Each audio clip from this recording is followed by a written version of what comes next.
किसी भी धर्म ग्रंथ को पढ़ा कैसे जाए।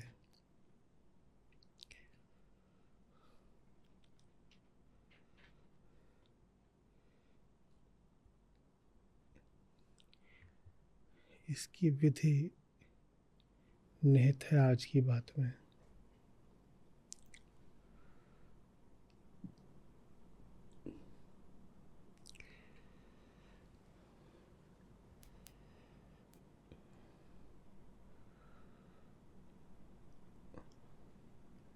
जो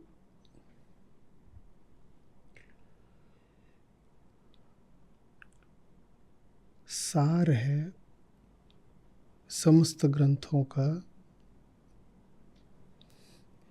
उसके लिए प्रेम होना चाहिए, उससे दृष्टि नहीं हटनी चाहिए।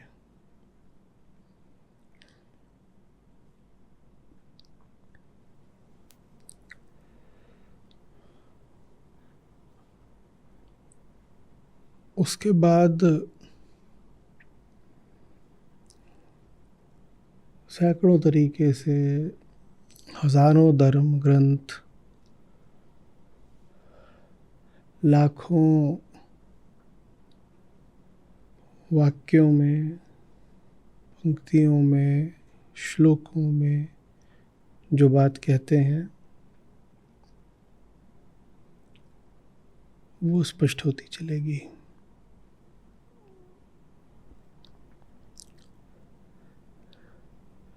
एक से अगर प्रेम नहीं होगा तो ये जो हजारों लाखों बातें हैं ये अनेक ही दिखाई देंगी।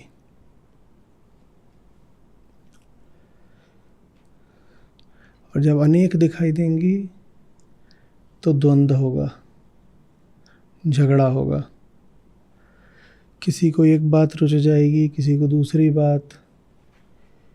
एक ग्रंथ दूसरा ग्रंथ, एक मत दूसरा मत। कई बार एक ही ग्रंथ के अंदर एक अध्याय दूसरा अध्याय, एक श्लोक दूसरा श्लोक। क्योंकि ऊपरी तौर पर देखें तो ऊपर ऊपर से तो अक्षर और शब्द और वाक्य और श्लोक भिन्न है ही ना। ऊपर से तो भिन्नता ही है। और ऊपर ऊपर जो बात कही जा रही है वो भी कोई गलत तो नहीं होती, बस सतही होती है, आखिरी नहीं होती। कुछ लाभ तो वो ऊपरी बात भी दे जाती है बिना बहुत नुकसान किए। बड़ा नुकसान तो अहंकार के लिए यही है कि अहंकार पर ही चोट पड़े। तो जो ऊपरी बात होती है वो कोई गाढ़ा नुकसान करती नहीं, अहंकार को मिटाने का काम करती नहीं। और थोड़ा बहुत लाभ भी दे जाती है। कैसे कि अहंकार जो एकदम ही प्यासा रहता है, उसे 2-4 बूंद पानी की मिल जाती है तो उसे लगता है थोड़ा तो लाभ हुआ, कुछ तो राहत मिल गई। ऊपरी बात को पकड़ने के लाभ बहुत दिखते हैं।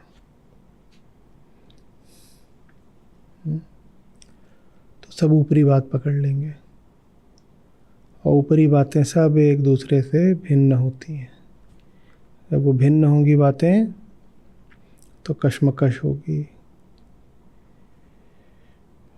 प्रतिद्वंदिता होगी,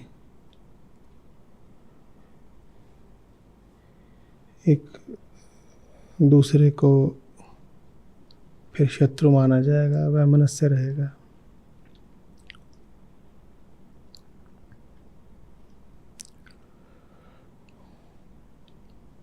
लेकिन अगर मूल के प्रति प्रेम है तो हर बात की ऊपरी सतह चीर कर उसके मर्म तक पहुंचा जाएगा।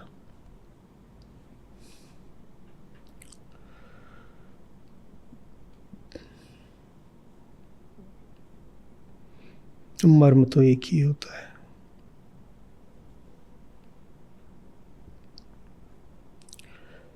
तो आज के श्लोक से पहले श्री कृष्ण ने यज्ञ की बहुत विधियां हमको बताई जो प्रचलित थी उस समय के समाज में। कोई शब्द का यज्ञ कर रहा है, कोई इंद्रियों का ही करे दे रहा है, कोई आहार छोड़े दे रहा है। बहुत तरह की बातें बताई, वो सब चलती रही होंगी। और जितनी बातें बताई उन सब का अनुमोदन भी करते गए। कृष्ण बोले ये सब ठीक है, सब बढ़िया है, कोई समस्या नहीं है इनमें।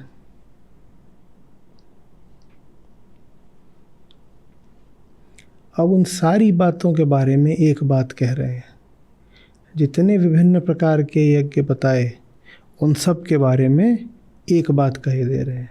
और फिर इसके बाद आगे आने वाले श्लोक में एक बात और बोलेंगे। अभी पीछे जितने तरह के उन्होंने यज्ञ बोले उन सब के बारे में आज एक संयुक्त वक्तव्य है। क्या है? कह रहे हैं ये जितने तरीके के यज्ञ हैं इनको तुम निष्काम कर्म ही समझना। कह रहे हैं श्री कृष्ण का जो शब्द है, कह रहे हैं कि इनको तुम मानना कि ये कर्मज है। कर्मज माने श्री कृष्ण जब कर्म कहते हैं तो उससे क्या आशय होता है? तो निष्काम कर्म से जनित है।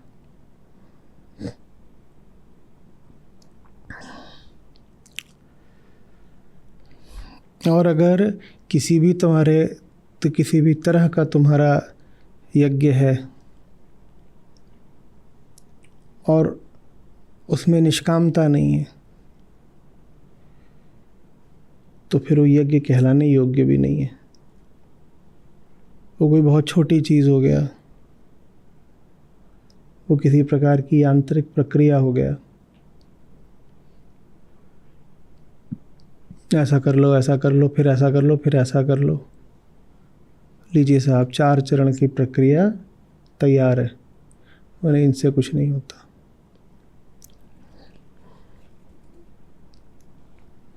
यज्ञ तभी है जब वो निचले स्तर की चेतना को ऊपर पहुंचाने का क्रम हो।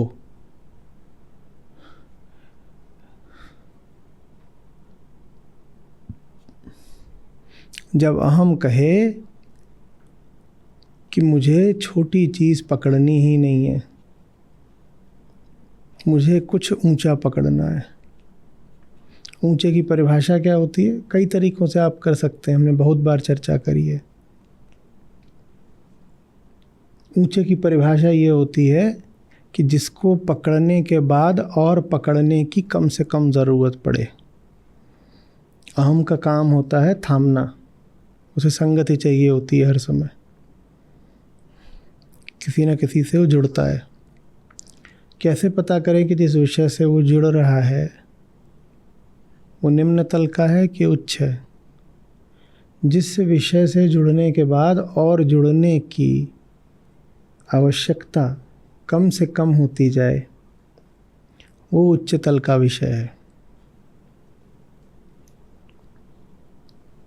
एक ये तरीका हो गया कहने का। एक दूसरा तरीका कह सकते हैं कि जिस विषय से जुड़ने पर अहम की अपूर्णता मिटने लगे, माने उसे अपने ही लिए जुड़ना आवश्यक कम लगने लगे, वो विषय शुभ है, माने उच्च है।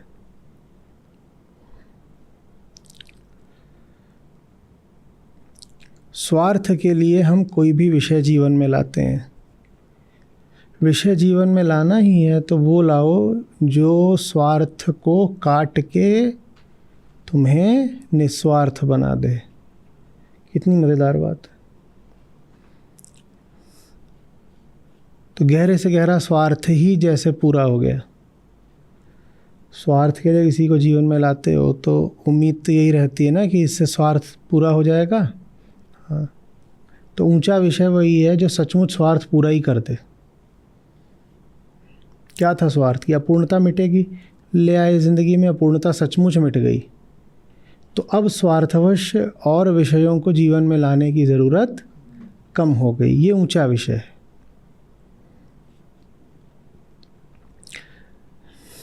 निम्न कोटि के विषय की पहचान, उसे जीवन में लाओगे तो वो 5 और विषय अपने साथ लेके आ जाएगा।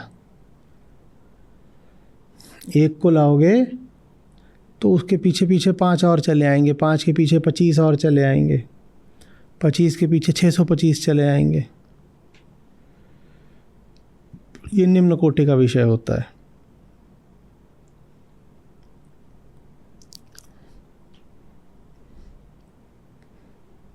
इंजन को हरी झंडी दी थी, क्या हुआ? अरे वाह, पता ही नहीं था। ऐसे देख रहे थे तो इंजन दिख रहा था, उसको हरी झंडी दे दी। बढ़िया कि तुम निकल जाओ। टनल थी कि सुरंग है बढ़िया, इसमें से इंजन निकल जाए। और निकलना शुरू किया तो उसके पीछे डब्बे ही डब्बे।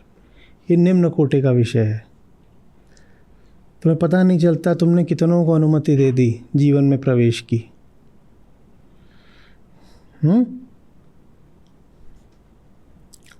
और उच्च कोटि का विषय कैसा होता है कि टनल के अंदर जाम लगा हुआ था, पता नहीं क्या क्या घुसा हुआ था उसके अंदर।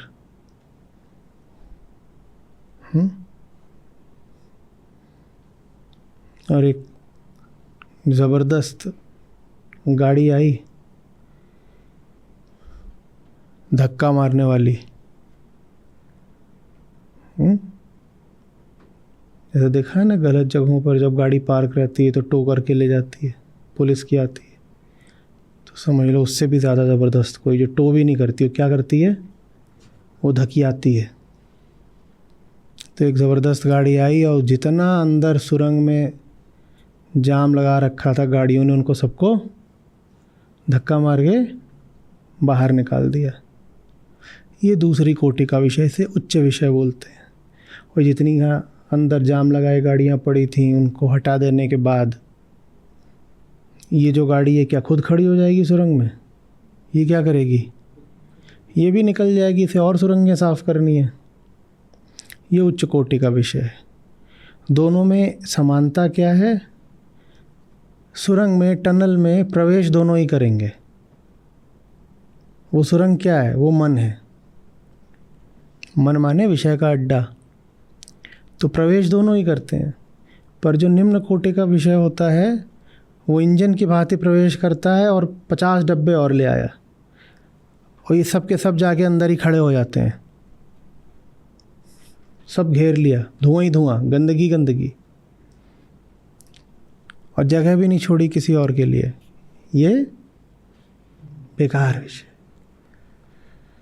पहले तो सौदा ये नहीं था कि इतना सारा माल घुसेगा। हमने तो सोचा था कि एक किसी को ला रहे हैं। दूसरा सौदा ये नहीं था कि जो आएगा वो बैठ ही जाएगा। हमने तो हो सकता है कि कुछ समय के लिए किसी को आमंत्रित कराओ, थोड़े से समय के लिए बुलाया था, वो अंदर बस के ही बैठ गया। और तीसरी बात, तूने बताया था इतने सारे लगे हैं तेरे साथ, ना तो ये बताया था इतने डब्बे हैं, ना ये बताया था इन डब्बों में इतने यात्री हैं, ना ये बताया थे उन यात्रियों का भी इतना सामान है। हमने तो इंजन को बुलाया था, ये क्या क्या अंदर आ गया। वो आकर क्या कर रहा है? ये बस कर, घटिया विषय है।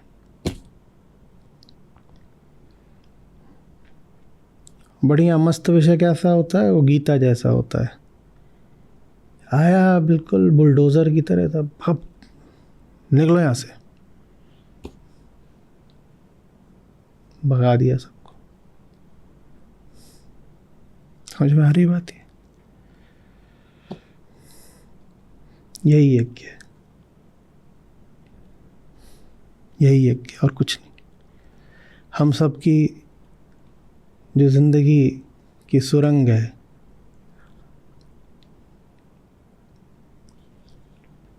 जाम लगा हुआ है, जीवन प्रवाहित ही नहीं हो पा रहा।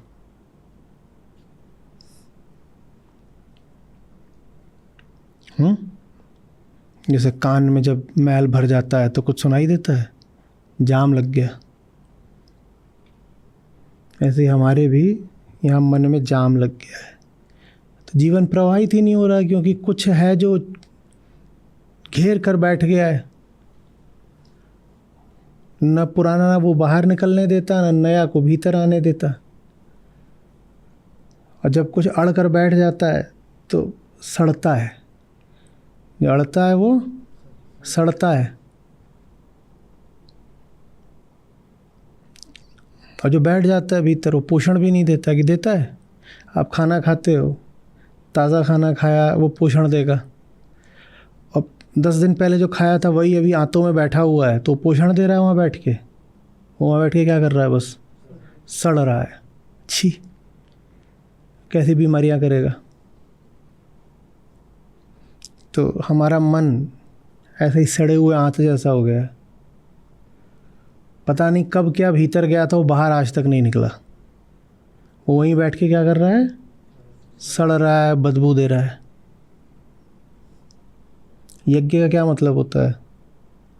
खाली करो भाई साहब, चलो बाहर निकलो, चलो चलो भाई हो गया तुम्हारा।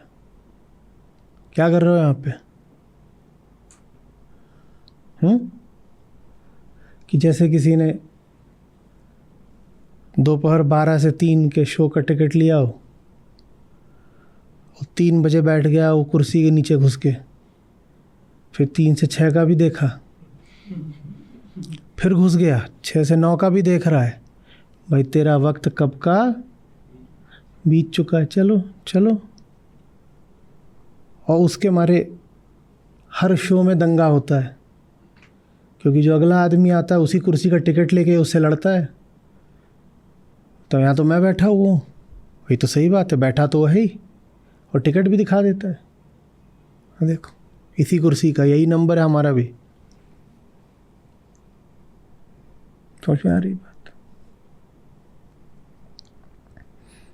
कि जैसे कश्मीर से कन्याकुमारी चली थी रेल, बड़ी लंबी यात्रा, जैसे मुक्ति की लंबी यात्रा,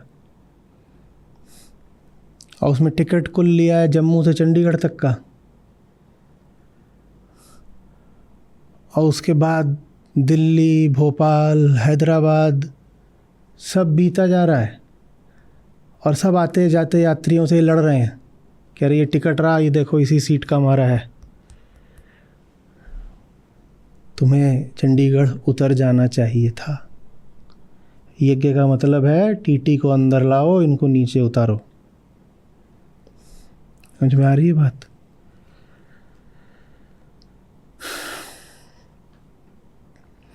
जो जीवन में ज़रूरी नहीं, जो जीवन में बस आदतन मौजूद है, उससे जीवन को खाली करो। आप हैरान हो जाएंगे अगर आप सचमुच विश्लेषण करने लगें कि आप सुबह से शाम तक जो कुछ करते हैं जीवन में, उतना कितना वास्तव में आवश्यक है। धक्का लग जाएगा। किसी को पता चलेगा 60% गैर ज़रूरी है। आपका दिल नहीं तोड़ना चाहता था इसलिए 60 ही बोला। नहीं तो मामला हो सकता है कि 90, 95, 99% का हो। ये तक हो सकता है कि जिसकी ज़िंदगी में सिर्फ 5% ज़रूरी वाले तत्व हों, वो हमारे टेस्ट की तरह 99 परसेंटाइल पर हो। तो तुलनात्मक बात होती है परसेंटाइल, तो है ना।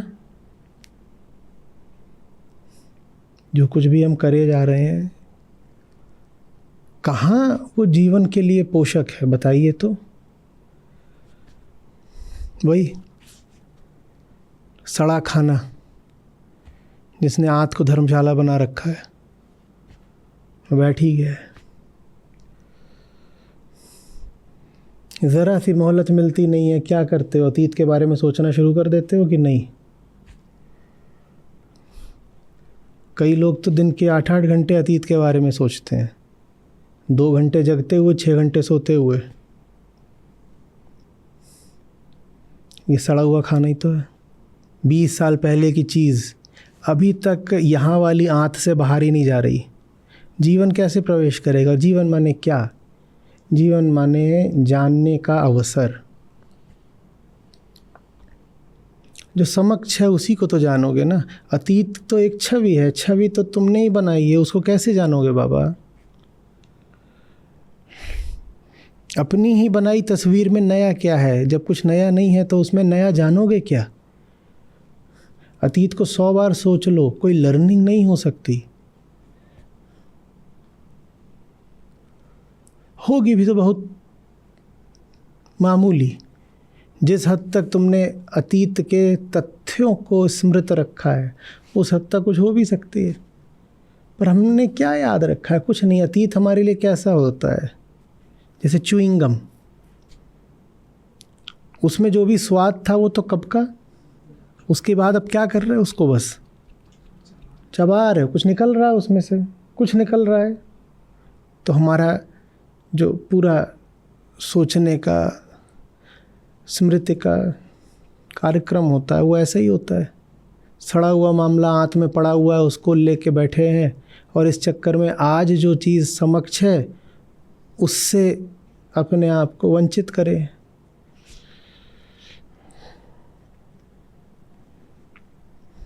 बात समझ रहे हो? गौतम बुद्ध ने ये नहीं कहा कि जीवन दुख होना चाहिए, ऐसा बोला?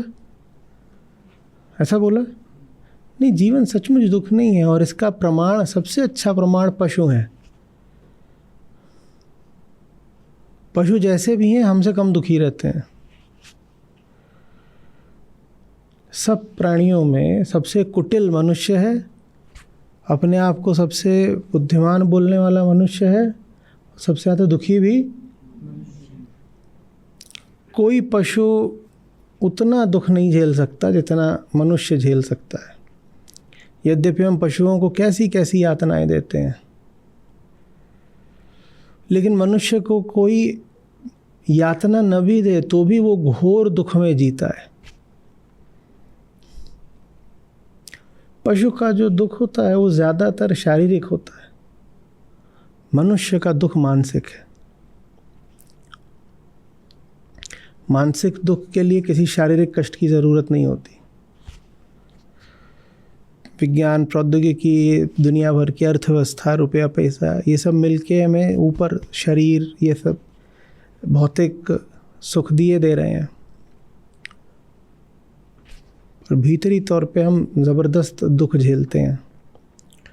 वो दुख अनावश्यक है। गौतम बुद्ध भी यही बोल रहे थे, अनावश्यक है। तभी उन्होंने कहा कि हटाया जा सकता है। दुख बताया, दुख का निदान बताया माने कारण, और फिर दुख का उपचार भी बता दिया। 4 कारण और 8 अंगों का उपचार।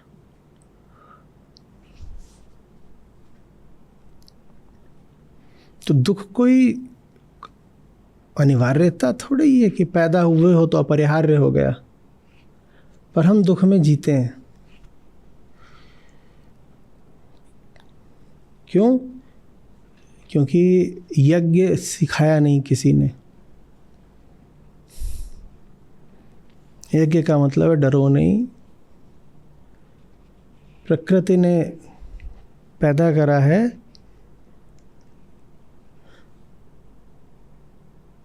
अतीत में वो तुम्हें ऐसा कुछ विशेष नहीं दे गई है जो वो तुम्हें भविष्य में नहीं दे सकती। ऐसा थोड़ी है कि अतीत तुम्हारे अपने कर्तृत्व का था और भविष्य संयोग का है। जिस माँ ने तुम्हें अतीत दिया था वही माँ भविष्य भी देने वाली है। तो ऐसा तो है नहीं कि भविष्य में वो तुम्हारे साथ बड़ी नाइंसाफ़ी कर देगी। अगर अतीत में दे दी तो भविष्य में भी दे देगी। तो अतीत का माल पकड़ के काहे बैठे हो भाई? या ऐसा है कि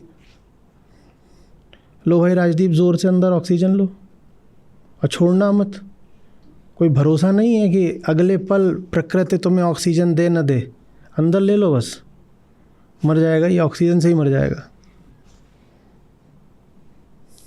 हम ऐसे ही जीते हैं, कुछ भरोसा ही नहीं आ रहा है कि आगे ऑक्सीजन मिलेगी कि नहीं मिलेगी। एक बात बताओ बेटा, पीछे जो मिली थी वो तुमने पैदा करी थी, तो जिसने तुमको अतीत में ऑक्सीजन दी थी ना, वही मम्मी भविष्य में भी दे देगी। पकड़े काहे को बैठे हो?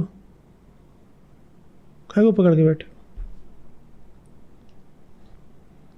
मैं क्यों माँ की बात कर रहा हूँ, आत्मा की बात क्यों नहीं कर रहा? क्योंकि हम जिन चीज़ों को लेकर के चिंतित रहते हैं, जिन चीज़ों को पकड़े रहते हैं, उनमें आत्मा का तो कोई नंबर ही नहीं है बाबा। कौन है जो अतीत से आत्मा पकड़ के बैठा है कोई? पहली बात तो हमें आत्मा की इतनी कदर नहीं है, और दूसरी बात उसे पकड़ा जा नहीं सकता। तो हम जो जो कुछ पकड़ के बैठे रहते हैं वो सब माता जी की चीज़ें हैं। माता जी की चीज़ें माने हाँ, प्रकृति की चीज़ें, भौतिक मानसिक, ये सब माता जी का उपहार है। जब उपहार है तो काय पकड़ के बैठे हो? उपहार माने वो जो तुमने अर्जित, जब अर्जित नहीं किया, माँ ने पहले दे दिया था तो माँ आगे भी दे देगी कि नहीं दे देगी? छोटा बच्चा है, जैसे उसको लाके खाना खिला रही है, उसने पूरा ठूस के खा लिया, उसको माँ पे यकीन नहीं, बोले कल खिलाए ना खिलाए, अभी पूरा ठूस लो। ऐसे जब ज़्यादा खा रहे हो तो उन्हें थोड़ा और खिला देना चाहिए। क्या थप्पड़ खा, वो ठूसे जा रहा है, कह रहे भरोसा नहीं माँ का, कल दे ना दे।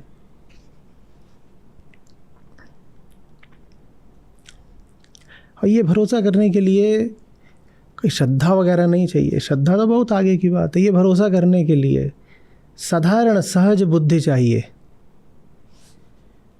जितनी पशुओं में भी होती है। गाय अपने आसपास का माहौल देखती है, उतना ही खाती है जितना उसको चाहिए, उससे ज़्यादा वो नहीं, क्योंकि उसका जो माल है ना, पचता नहीं आसानी से। इन लोगों के बहुत सारे पेट होते हैं, जानते हो? तुम्हारे एक पेट, उनके कितने पेट होते हैं? वो ज़्यादा नहीं, तभी तो हर समय। ऊँट को पता है कि कम मिलता है तो थोड़ा बचा के रख लेता है अपना, थोड़ा ही बचा के रखता है। $1 ट्रिलियन नहीं कि बैंक में $1 ट्रिलियन ऊँट ने रखे हुए हैं। इतना पागल थोड़ी हो गया वो। उसको पता है कि जैसे मिला था पीछे, वैसे ही आगे भी मिल जाएगा। इस बचा के रखने का कुल दुष्परिणाम क्या होता है कि जितनी चीज़ें प्रकृति की हैं जो बचानी नहीं भी थीं, उनको पकड़ने के चक्कर में जो जीवन का लक्ष्य है उसको पकड़ना भूल जाते हैं, एकदम भूल जाते हैं। और बहुत लोगों की ऐसी होती है आदत, आप देखिएगा।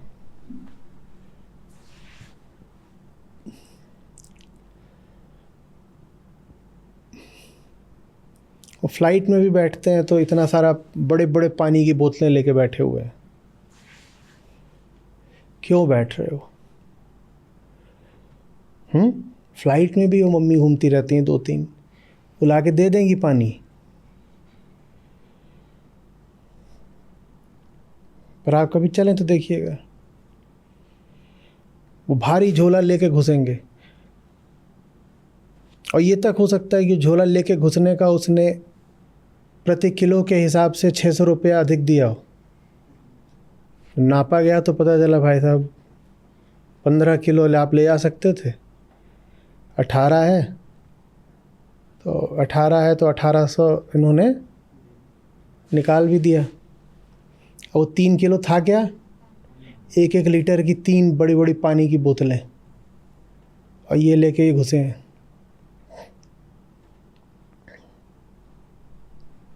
क्यों लेके घुस रहे हो?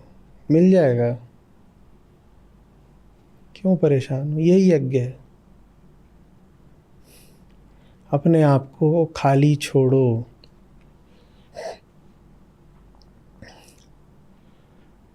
जीवन से सीखना है तो जीवन का अनुभव करने के लिए पहले खाली होना पड़ेगा। कोई भी सिखाए वो जीवन के भीतर का ही होता है ना। हम कहते हैं जीवन सिखाता है, तो इसका मतलब ये थोड़ी नहीं है कि जीवन कोई किरदार है वो आके सिखा देगा। जीवन माने घटनाएं, जीवन माने जीवन के विषय, जीवन में जो व्यक्त हुए, वो सब आपको कुछ सिखा पाए, इसके लिए आपको पहले जीवन के सामने प्रस्तुत होना पड़ेगा। कैसे प्रस्तुत हो जाओगे? एक छोटे से मानसिक दायरे में स्वयं को कैद कर रखा है, तो कैसे प्रस्तुत हो जाओगे? अब ये जो हम अभी बात कर रहे हैं जीवन का हिस्सा है कि नहीं है? ये भी जीवन ही है ना, ये जीवन से बाहर की बात है? ये अभी हम जो बात कर रहे हैं जीवन का हिस्सा है। हजारों लोग हैं जो अभी अपनी आंतों में ही बैठे हुए हैं, वो बाहर ही नहीं आ पाए। अभी जो जीवन है इससे कुछ सीखने के लिए उनके पास जाओ, वो कुछ ना कुछ कारण बताएंगे, और मैं शर्त लगा के बोलता हूँ जो भी कारण बताएंगे उसका संबंध उनके दिमाग में जो जाम लगा हुआ है अतीत से संबंधित, उससे है।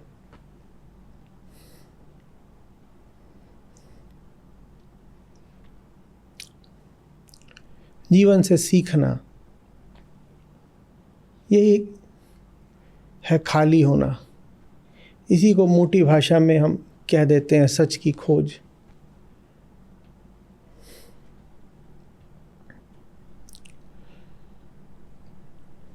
आपको एक किताब से भी पढ़ना है तो किताब भी क्या है? जीवन का हिस्सा। किताब को कैसे पढ़ोगे अगर यहाँ पुराना ही सब माल भरा हुआ है?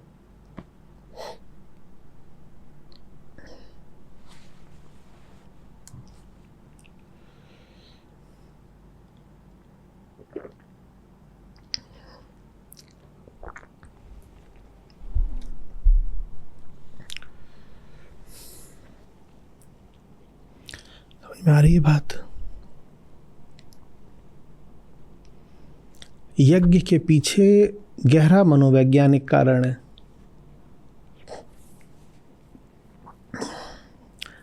अहम अपने आसपास के पूरे क्षेत्र में गोंद लगा के रखता है, तो जो भी विषय वहां आकर बैठा अहम उससे चिपक जाता है, और चिपकने के बाद न दिखाई देता, न समय बचता, न ऊर्जा बचती कि जो नया है उसका स्वागत किया जा सके। स्वागत तो दूर की बात है, नए का अनुभव भी नहीं होने पाता। नए का अनुभव भी नहीं होने पाता। आप किसी बहुत नई जगह से गुज़र रहे हो, कार में बैठे हुए हो और आप किसी बहुत नई जगह से गुज़र रहे हो, इधर भी दिख रहा है, इधर भी दिख रहा है, सुंदर जगह हो सकती है, बढ़िया रमणीक, प्राकृतिक, मौसम भी अच्छा है, और आपके बगल में आपका कोई मित्र, यार, बंधु, परिवार का बच्चा, कोई पति, कोई पत्नी, कोई बैठा है, और 2 घंटे की यात्रा में पहले 1 घंटे तो आप उससे लड़े। कार बड़ी खतरनाक जगह होती है क्योंकि वहाँ से भाग नहीं सकते। चल रही है तो भी नहीं, और रुकवा के उतर गए तो कहाँ उतरोगे? हाईवे पे। तो ज़बरदस्त लड़ाइयाँ होती हैं कार के भीतर। तो कार में घंटा तो लड़े पहले, और उसके बाद मुंह सुजा के बैठ गए दोनों लोग, और 1 घंटा उस लड़ाई को रिवाइंड किया, 70 बार उसको फ्लैशबैक में देखा, उसमें फ़िल्टर लगाए, एडिटिंग करी, उसकी क्रॉपिंग करी, पूरा उसकी, हम सब मेमोरीज़ के बहुत ज़बरदस्त एडिटर होते हैं ना हम लोग। ये करा, बताओ 2 घंटे की यात्रा में क्या देखा, किसके साथ ऐसा हुआ है, या इसका कोई संस्करण वर्जन देखा?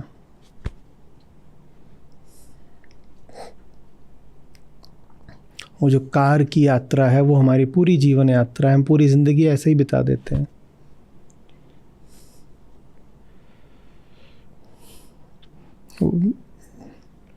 बड़े सुंदर अल्फाज हैं कि तो मेरी स्मृति को क्या हो गया, इतने सुंदर हैं और अभी याद नहीं आ रहे।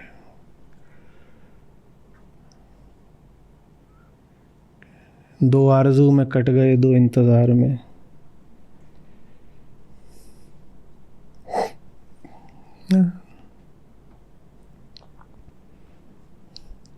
खुलना।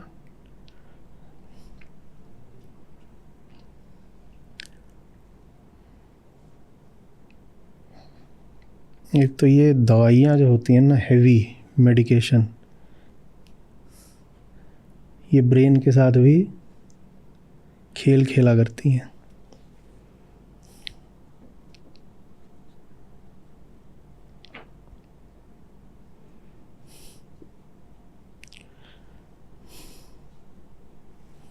भाग के ले आओ, भाग के खोल तो दिया ही होगा उसने, रास्ते में ही अपना ज्ञान अर्जित कर रहे थे। हाँ, उम्र दराज मांग के लाए थे 4 दिन, 2 आरज़ू में कट गए, 2 इंतज़ार में। ये पूरी जीवन यात्रा है कि 4 दिन की ज़िंदगी थी, 2 दिन बीत गए। आरज़ू, आरज़ू माने आशा, कामना, उम्मीद,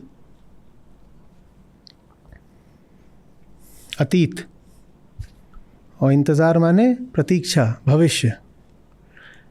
तो 4 दिन की ज़िंदगी थी, 2 दिन बिता दिए अतीत में और 2 दिन बिता दिए भविष्य में। तो वर्तमान तो कभी आया ही नहीं। मौत आ गई, वर्तमान नहीं आया। मौत आ गई, ज़िंदगी नहीं आई।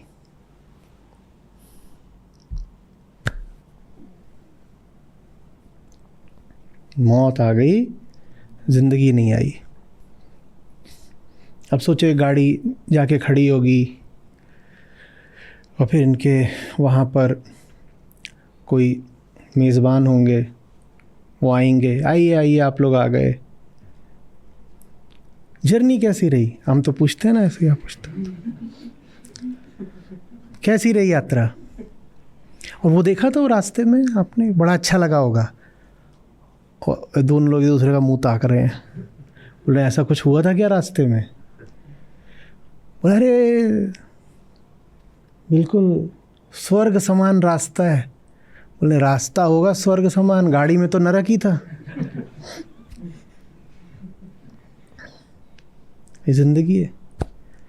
जीवन अनिवार्यतः दुख नहीं है, हमने उसको दुख बना रखा है।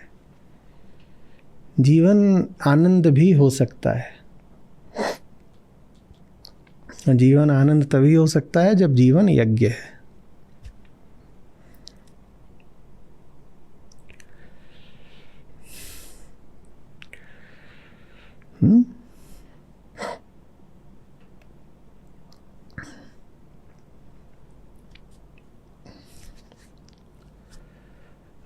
अद्वैत वेदांत को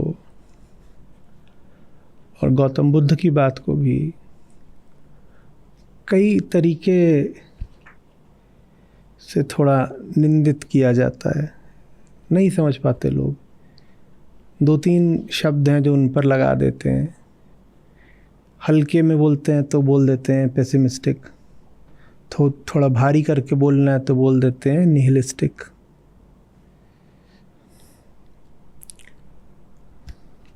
न वहाँ पेसिमिज्म है, न वहाँ निहिलिज्म है, वहाँ यथार्थ है। कह रहे हैं यथार्थ तो दुख ही है। अगर मेरे बोलने से थोड़ी तुम्हारा यथार्थ दुख हो गया। तुम्हारा यथार्थ दुख मेरे बोलने से नहीं, तुम्हारे अनुभव से। तुम दिन रात क्या अनुभव कर रहे हो, वो तो है। मैं थोड़ी ही कोई नकारात्मक दृष्टिकोण रखे हुए हूँ। तुम्हारे अनुभव में दुख है भाई, तो वो मैं बता रहा हूँ बस। लेकिन दुख रहे ये अनिवार्य। दुख का हटना जिसको मुक्ति बोलते हैं, उसी दुख के हटने को आनंद भी बोल सकते हो। तो मुक्ति ही आनंद है। मुक्ति माने कोई भागना, पलायन करना, पीछा छुड़ाना, ये सब नहीं होता। आनंद का मतलब होता है ज़िंदगी अब तो शुरू हुई। इससे पहले तो क्या था, खौफनाक सपना था, नाइटमेयर था, सो रहे थे, अब उठे हैं, ज़िंदगी अब तो शुरू हुई है। ये थोड़ी है कि ज़िंदगी बदल गई, आपने ज़िंदगी में फलानी चीज़ जोड़ दी या ज़िंदगी में रंग भर दिए। नहीं नहीं नहीं, बच्चा पैदा होता है तो माँ से ये थोड़ी बोलता है तुमने मेरे जीवन में रंग भर दिए। वो क्या बोलेगा, तुम मुझे जीवन दिया है, इससे पहले तो मैं जिंदा। तो ये गीता का काम होता है। गीता कोई आपके जीवन में न तो खुशबू भर देती है, न रंग भर देती है, न प्रकाश भर देती है। इस तरह से बोलोगे तो वो कृतज्ञता हो जाएगी। बहुत बड़ी बात को बहुत छोटा बना दिया। गीता ने क्या किया, न प्रकाश दिया, न सुगंध दी, न रंग दिया, जीवन ही दिया। जीवन।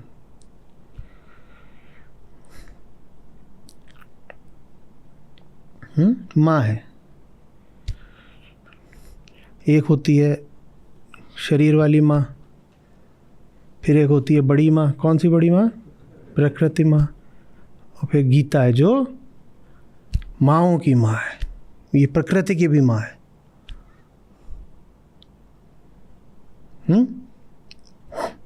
दादी माँ। अब ठीक है।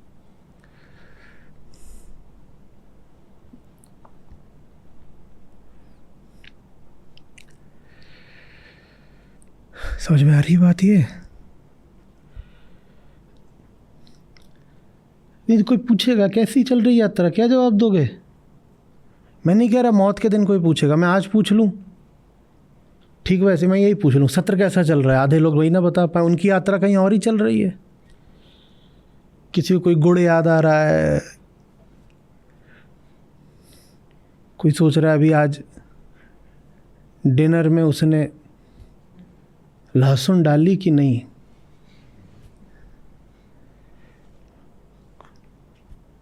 कौन सा सत्र है?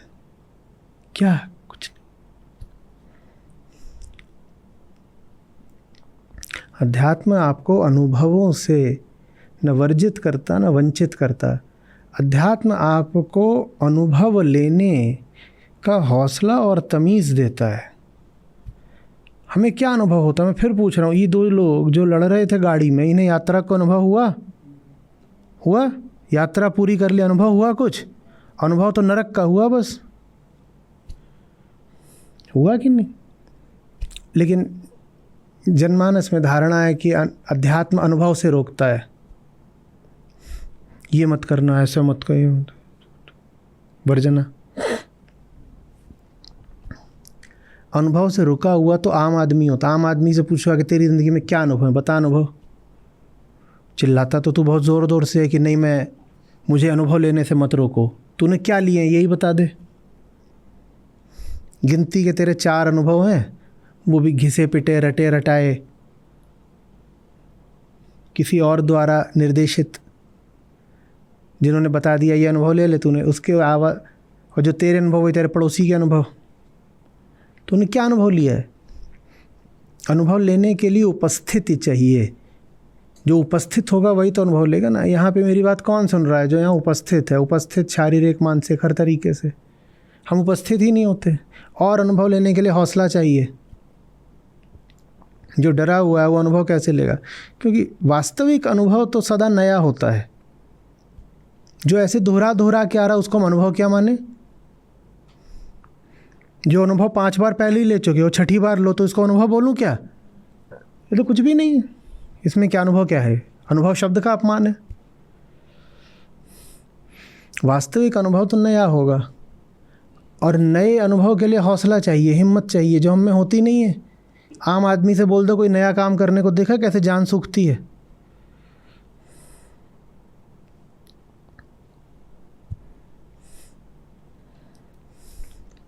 मैंने देखा पिछले साल गोवा में, तो वहाँ परिवार आया हुआ था। परिवार में एक कुत्ता था, 2-3 बच्चे थे, फिर बड़े थे, अभी दादा दादी थे। तो वो लोग बीच पर पहुँचे। सबसे पहले तो कुत्ता भाग गया पानी के अंदर। उसे ना तो कोई डर है, ना इज्जत है, कुछ नहीं, खटाक से भाग गया पानी में। तो कोई समस्या ही नहीं, जैसे वो सदा का तैराक हो, सब उसको जैसे पता है कि कितना अंदर जाना है कितना नहीं। बच्चों ने ज़रा सी देर लगाई, उन्होंने थोड़ा कपड़े वपड़े बदले, 1-2 बार अपनी माँ की ओर देखा कि कहीं थप्पड़ वप्पड़ तो नहीं पड़ेगा, जब लगेगा कि ठीक है तो भाग गए वो भी। उसके बाद 15-20 मिनट तक उनके माँ बाप आपस में करते रहे, जाना है कि नहीं जाना है, ये वो वैसे। बाद में गए पिताजी, अपनी एड़ी छुआ के आ गए।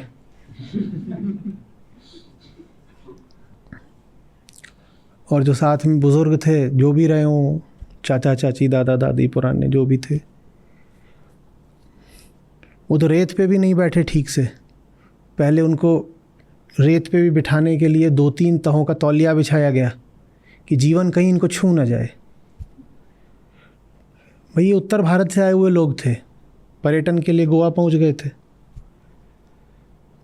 पानी तो छोड़ दो, ये रेत को भी नहीं छूना चाहते थे। वो रेत पे भी बैठना है तो पहले कई तह करके वहाँ तौलिया लगाया गया, फिर उस पे बैठे। और मैं देख रहा था, मैंने कहा एकदम मुझे ये जीवन के कई चरण दिखाई देते हैं। पशु है वो खाली है, वो फटाक से दौड़ा आते ही वो एकदम घुस गया अंदर। बच्चे हैं, उनके दिमाग में भी थोड़े बहुत ही संस्कार भरे हैं, तो उन्होंने इधर उधर देखा और लगा कि पिटेंगे नहीं, तो भी अपना मौज मनाते अंदर घुस गए, वही कुत्ते के साथ खेल रहे। उसके बाद ये थे दोनों जो 35-40 साल वाले थे, इन्होंने एक दूसरे से बहस वहस करी बहुत देर तक। जो उसमें देवी जी थी तो गई नहीं, तो देवा जी थे वो जाके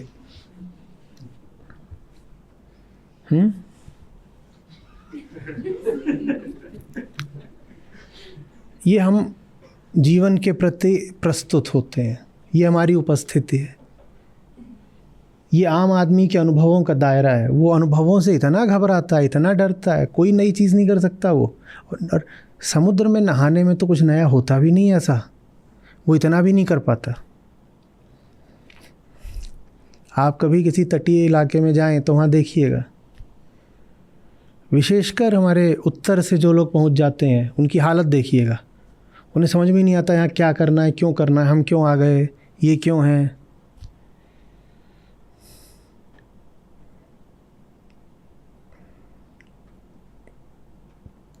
और फिर हम कहते नहीं जीवन जियो, खुल के जियो, पूरा जियो। तुम क्या जियोगे? किसी भी चीज़ को जीने के लिए उसके सामने पहले मौजूद होना पड़ेगा ना, उपस्थिति, मौजूदगी। तुम कैसे मौजूद होगे अगर तुम कहीं और ही मौजूद हो? तुम कहाँ मौजूद हो? तुम अपनी छवियों में, स्मृतियों में, अतीत में, वो सब कुछ तुमने मन में चिपका रखा है, तुम उसमें मौजूद हो। और जीवन सामने से गुजरता जा रहा है, ठीक वैसे जैसे सुंदर से सुंदर दृश्य कार के शीशे के सामने से गुजरते जा रहे हैं, तुम्हें उनका कुछ पता ही नहीं चल रहा। फिर एक दिन आता है, गाड़ी रुक जाती है, यात्रा पूरी हो गई, मंजिल आ गई, कहा जाता है कि अब आप उतरें, आगे की यात्रा भैंसे पर होगी। फिर हमें समझ में नहीं आता कि ये क्या हुआ इतनी जल्दी।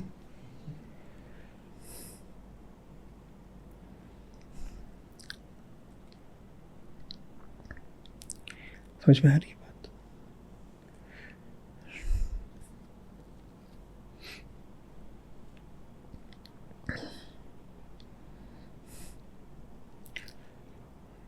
जो कुछ भी हुआ, जैसा भी हुआ पीछे, ये सूत्र है, इसको पकड़ लीजिए।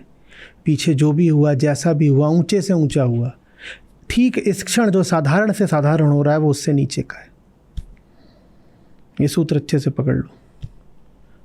अतीत में जो ऊंचे से ऊंचा हुआ वो इस क्षण के साधारण के से साधारण अनुभव से नीचे का है। ठीक वैसे जैसे समझना दूसरी मंजिल पर जो ऊंचे से ऊंचा आदमी खड़ा है वो ज़्यादा ऊंचाई पर है, या चौथी मंजिल पर एक बौना है वो ज़्यादा ऊंचाई पर है? किसकी ऊंचाई ज़्यादा है? दूसरी मंजिल पर जो सबसे लंबा आदमी है उसकी, या चौथी मंजिल पर जो बौना है उसकी? अतीत में जो सर्वोपरि, सर्वोत्कृष्ट, सर्वोत्तम भी रहा है उसका भी महत्व आपके आज के जीवन से ज़्यादा नहीं हो सकता। कारण सीधा है, जी आप अभी रहे हो। आपने अतीत में मालपुआ खाया था, जो भी खाया था बहुत बढ़िया, आज आपके सामने रूखी रोटी भी रखी है, उस रूखी रोटी का महत्व उस मालपुए से कहीं ज़्यादा है। वो मालपुआ आपका पेट,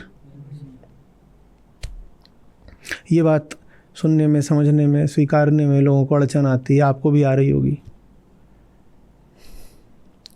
जो इस बात को नहीं समझेगा वो यज्ञ को नहीं समझ सकता। धर्म का उद्देश्य अतीत के संचरण से नहीं है कि अतीत को ले लिया और घुमाते रहे पुराने लोग, पुराने महान लोगों की महान बातें।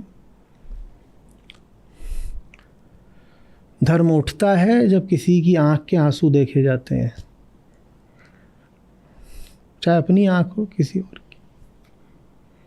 वो अभी रो रहा है, हम उसे अभी चुप कराना है। अतीत का अट्टहास भी आज उसकी आंख के आंसू नहीं पोंछ सकता ना, तो अतीत को याद करना धर्म नहीं होता। अतीत में लौटते रहना धर्म नहीं होता।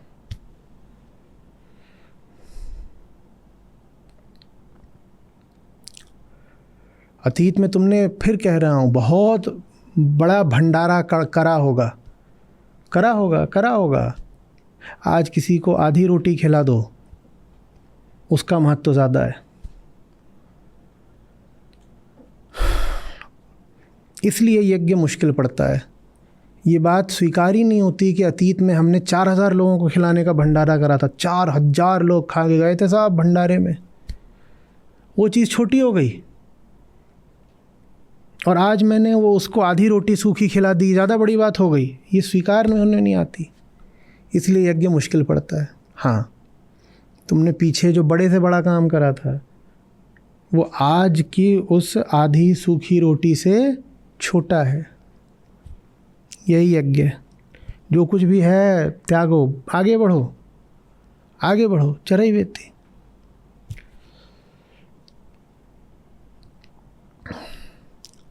किसी और दिन मैं यज्ञ को किसी और तरीके से समझा सकता हूँ। मैं बिल्कुल नहीं कह रहा हूँ कि मैंने जिस भाव में और जिस दिशा से आज यज्ञ पर बात करी है वो एकमात्र दिशा है। यज्ञ पर हम कितनी बार, दर्जनों बार बात कर चुके हैं और हर बार अलग तरीके से करते हैं। आज ऐसे कर लिए, कल किसी और तरीके से कर लेंगे। किसी भी दिशा से समझिए, समझ जाइए।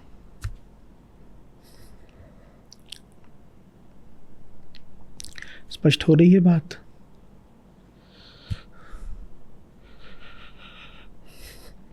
मैंने कहानी पढ़ी थी, हिंदी की कहानी है, नाम है जहाज़। बहुत ज़बरदस्त कहानी है वो। अब लेखक का नाम भी नहीं याद आ रहा, क्षमा चाहता हूँ। ये एक तो कुछ याद में बहुत रखता नहीं, दूसरा थोड़ा दवाई का असर हो सकता है। तो उस पूरी कहानी में जो पूरा माहौल है वो ग्लूमी है, खतरनाक ग्लूमी। ये देखा, कभी कभी आकाश बिल्कुल भूरा हो जाता है, सूरज निकल रहा, ठंड है, ये बारिश वाली नहीं, जैसा उत्तर भारत में जनवरी में होता है आमतौर पे कि ठंड भी है, सूरज भी नहीं निकल रहा और आकाश एकदम ग्रे है। भूरा नहीं बोलते उसे, ग्रे है, ग्रे। पूरी कहानी में जो माहौल है वैसा है। जहाज नाम है, और मुझे सही याद है जहाज शायद इस दृष्टि से है कि कोई बहुत बड़ी चीज़ जो बहुत भव्य थी अतीत में, अब डूबने के कगार पे है। तो उसमें एक मुस्लिम ख़ानदान का पूरा ज़िक्र है, अगर मुझे ठीक याद है तो। अतीत में उनके पास बहुत धन दौलत थी, अब वो कहीं के नहीं रहे हैं। और बड़े शिल्प से, बड़ी दक्षता से वो लिखी हुई कहानी है। तो उसमें उदाहरण के लिए आएगा कि रात में कोई उसमें आपा हैं, आपा के कमरे से सिलाई मशीन के चलने की आवाज़ आ रही है, और ये जो एक व्यक्ति है जो लिख रहा है, ये कोई लड़का है, वहाँ रहने गया है उनकी हवेली में, उनकी पुरानी हवेली है, वहाँ रहने गया है। इसको समझ में नहीं आ रहा कि यहाँ पे सिलाई मशीन कोई क्यों चलाएगा, क्या बात हो गई। और वो वहाँ जाता है और जैसे जैसे कदमों की आहट होती है, सिलाई मशीन की आवाज़ जो है बंद हो जाती है। बात समझ रहे हैं क्या है? उन लोगों के पास अब इतना भी पैसा नहीं है कि वो खा भी सकें, तो चुपचाप चोरी से कपड़े सिल करके किसी तरह खाने पीने का प्रबंध कर रहे हैं। लेकिन जो पुरानी रईसी है और जो नवाबी अकड़ है और तहज़ीब है, वो उन्होंने पूरी अभी भी पकड़ के रखी हुई है।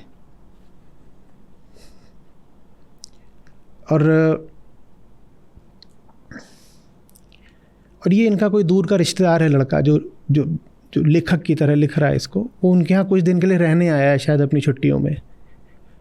फिर शायद कुछ ऐसा होता है, आगे मुझे ठीक से याद नहीं है, शायद कुछ ऐसा होता है कि उसी घर की एक लड़की है, वो सारी बात उस कहानी में इशारों में है। तो वो कहीं पर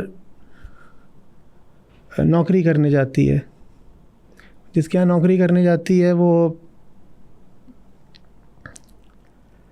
अक्सर उसको ड्रॉप भी करता है या कुछ होता है समथिंग।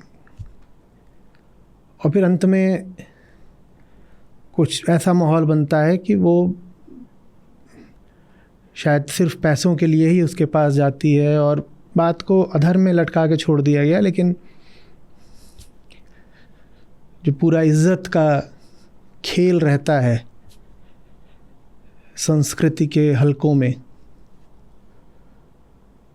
तो वो इज़्ज़त भीतर से कैसे तार तार हो चुकी है, लेकिन ऊपर से अभी भी उसका स्वांग करा जा रहा है, वो बात वहाँ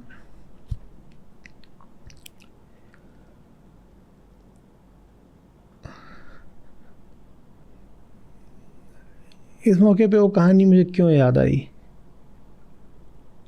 क्योंकि उसके पात्र भी बार बार अतीत को याद करते हैं। कहते हैं साहब एक समय था, बड़े बड़े ज़मींदार आके हमारी हवेली के दरवाजे पे कतार बांधते थे।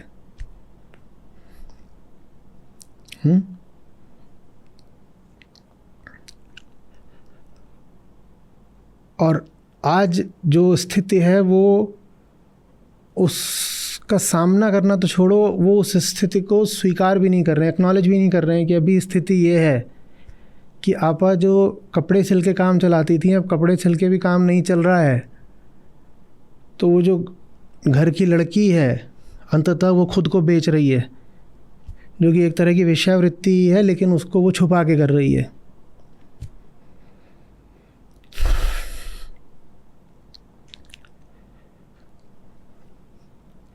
आप कुछ होगे, बात सिर्फ पैसे की नहीं होती, बात सुख की छवियों की होती है। पैसा भी यही देता है ना, पुरानी एक छवि होती है ऊंची, किसी पुराने सुख की छवियां लेके हम चलते रहते हैं।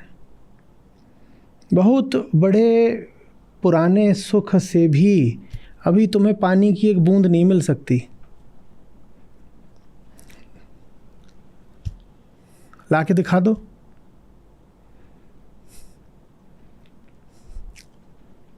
एक दिन तुम ऊपर चढ़ गए थे और छत पे जो पानी की टंकी है पूरा उसमें घुस गए थे और खूब नहाए थे 10 साल पहले। आज पानी की एक बूंद के लिए मर रहे हो प्यासे, तब छप छप छप छप करके बाल्टियों पानी बहा दिया था। वो स्मृति लेके बैठे हुए हो, जो मिलता है उसी के सामने पुरानी यादें ताज़ा करते रहते हो। मुझे तुमने बाल्टियों पानी बहाया था, उसमें से एक बूंद पानी आज पीकर दिखा दो, पीकर दिखा दो ना।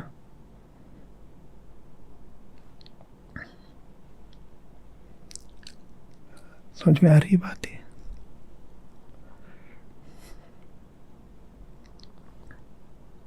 यज्ञ का अर्थ ही है स्वाहा।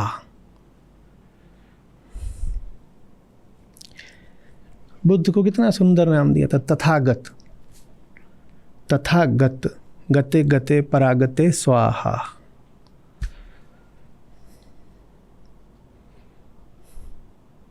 जाने दो, जाने दो।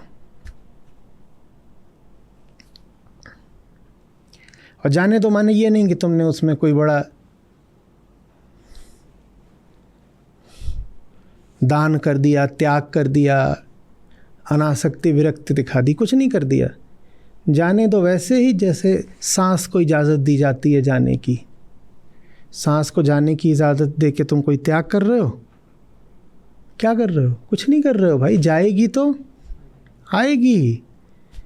इसमें कौन सा बड़ा परोपकार कर दिया कि मैंने छोड़ दिया? मत छोड़ो, पकड़े रहो। जिनको बहुत समस्या हो, त्याग वही बात है।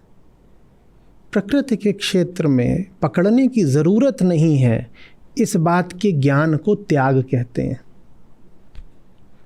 पकड़ने की ज़रूरत है ही नहीं, ये जान लेना ही त्याग है।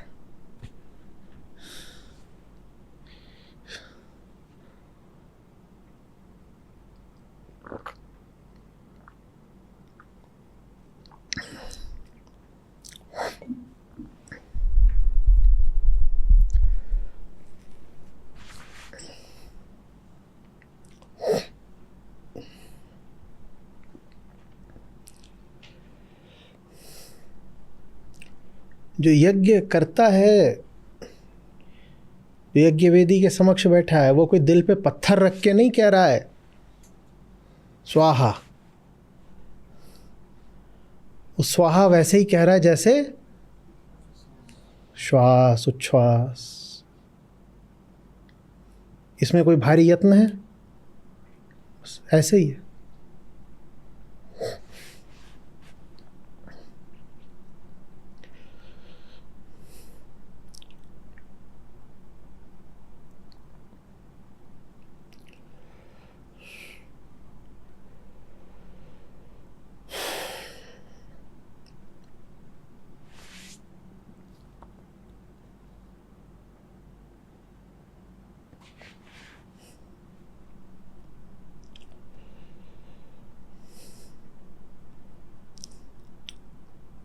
जैसे जैसे धर्म शुद्ध होता जाता है, वो अध्यात्म बनता जाता है। और अध्यात्म भी जैसे जैसे पैना होता जाता है, उसमें बस यही बात रह जाती है, मन को सामग्री से खाली करो। मन को उसकी ही सामग्री से रिहाई देना, यही अध्यात्म है।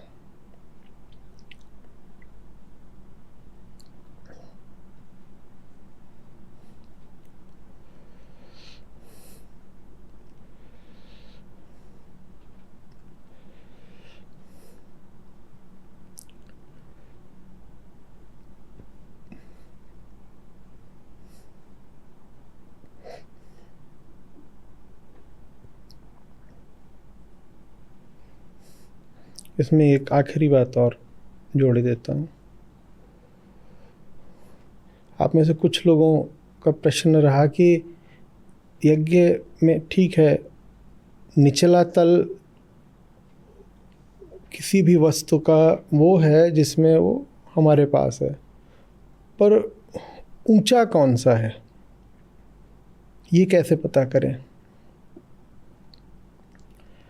तो उसमें मैं उनसे कहूँगा, देखो, भौतिक चीज़ें जो होती हैं, बहुत ध्यान से समझना, वो भौतिक संसाधन अगर किसी और को दे दिए जो अयोग्य है तो वो अयज्ञ कहलाता है, ठीक है ना। भौतिक संसाधन किसी और को दे दिया, हम यहाँ से पकड़ के बैठे हैं भौतिक संसाधन, वो किसी कुपात्र को दे दिए तो उसको बोलते हैं अयज्ञ, ठीक है। लेकिन ज़्यादातर जो आप पकड़ के बैठे हो वो भौतिक नहीं है, वो मानसिक है। तो वहाँ ये सवाल क्यों पूछ रहे हो कि किसको दें? अरे तुम्हें गाड़ी छोड़नी है, मकान छोड़ना है, कपड़ा छोड़ना है, रुपया छोड़ना है, तो पूछोगे ना किसको दें।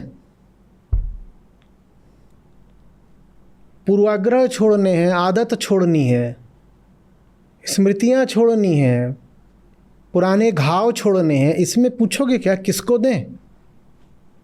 ये कोई पूछने की बात है? तो वहाँ ये नहीं पूछा था किसको दें, वहाँ बस छोड़ दिया जाता है, उसको बोलते हैं विसर्जन।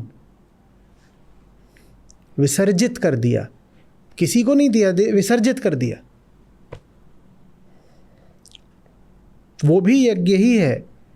तो यज्ञ में ये तो ठीक है कि हम देवताओं को अर्पित करते हैं, वो ठीक है कि जो कोई उच्चतम था, हमसे ऊपर का था, हमने उसको दिया, वो ठीक है।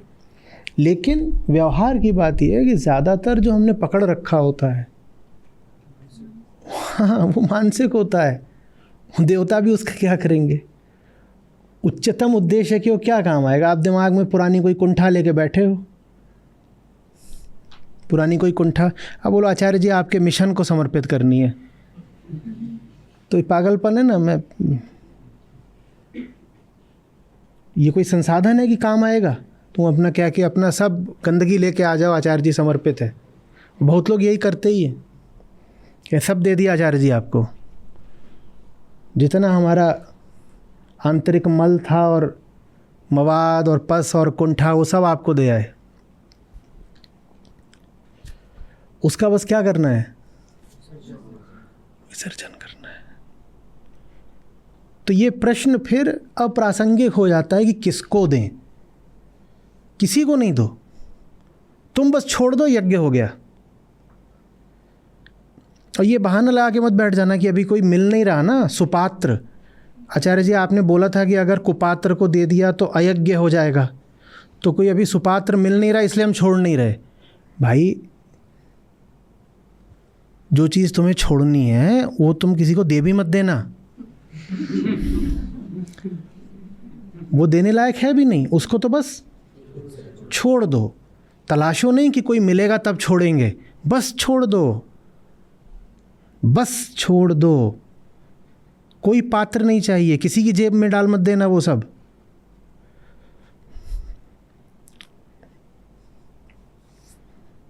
छोड़ो, बड़ा गंदा उदाहरण आया है सत्र समाप्ति को। हम छोटे थे, हमारे साथ एक वो पढ़ती थी, उसको मालूम है क्या काम था? कई छोटे बच्चों की आदत होती है, वो ऐसे नाक निकाल के खाते हैं, तो वो धर ली गई। मैम ने उसको डांट वाट लगाई और उसके पेरेंट्स को बुला के करा कि इसको गंदी आदत है। बहुत छोटी, केजी फर्स्ट की क्लास। तो बोले अब से नहीं नहीं, कभी भी नहीं खाना, नहीं उंगली खाना, नहीं नहीं, एकदम गलत बात है। तो उसने सीख लिया कि नहीं, मुंह में खाना नहीं होता, सीख लिया उसने। अब वो क्या करे, नाक में ले और जो बगल में था उसके लगा दे। तो यज्ञ के नाम पे ये नहीं कर देना कि अपना माल निकाल के दूसरे के लगा दिया।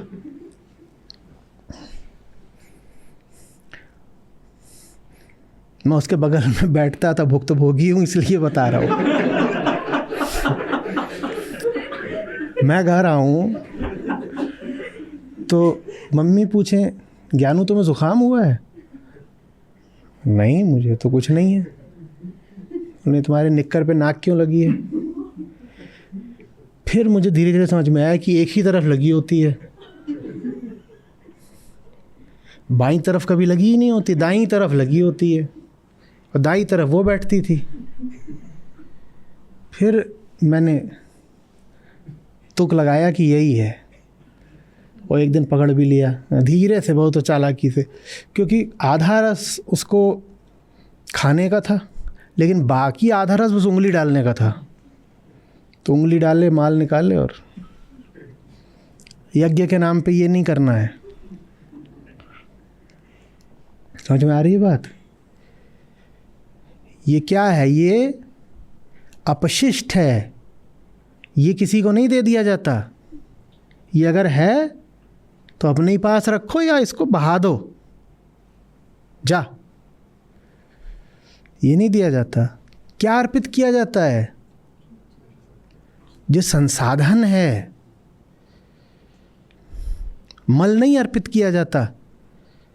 जब अर्पित करने की बात होती है ना, तो आप कोई साधारण सी चीज़ भी जाते हो मंदिर में अर्पित करने, तो कहते हो साफ होनी चाहिए, शुद्ध होनी चाहिए, जूठी नहीं होनी चाहिए। जूठी चीज़ जाके कर सकते हो वहाँ पे? मूर्ति के समक्ष नहीं कर सकते। चावल आप देने जाते हो तो जो लोग ज़्यादा कायदे के पाबंद होते हैं वो ये तक देखते हैं कि चावल टूटा ना हो। इसीलिए चावल को अक्षत बोलते हैं कि टूटा नहीं होना चाहिए चावल। ऐसी चीज़ें होती हैं जो अर्पित करी जाती हैं। बाकी सब तो बस क्या कर देना है, जस्ट ड्रॉप इट, छोड़ दो। क्या किया? छोड़ दिया, छोड़ दिया।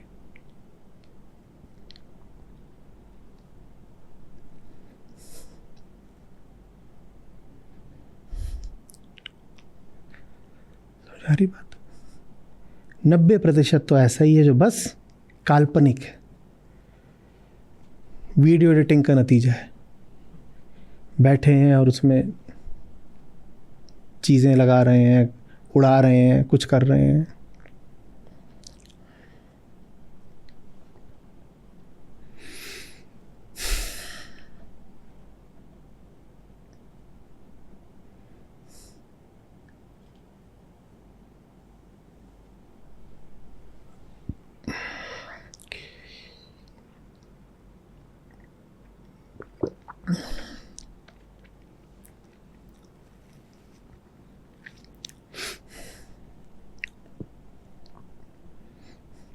जो इसमें मूल बात है समझिए, उन सबको, सब प्रकार के यज्ञों को तुम निष्काम कर्म ही जानना और तभी मोक्ष पाओगे।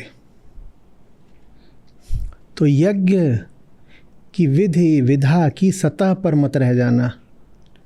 देख लेना कि यज्ञ सीधे सीधे निष्काम कर्म में अनुवादित हो रहा है कि नहीं।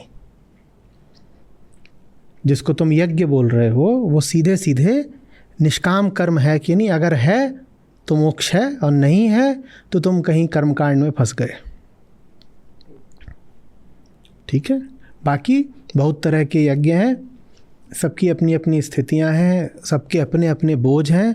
उसके अनुसार तुम अपना यज्ञ चुनते चलो। जिसने दाएं हाथ से उठा रखा हो दाएं हाथ से छोड़ेगा, और जिसने बाएं से उठा रखा हो वो बाएं से छोड़ेगा। तो सबके यज्ञ अलग अलग होंगे इस अर्थ में। ठीक है।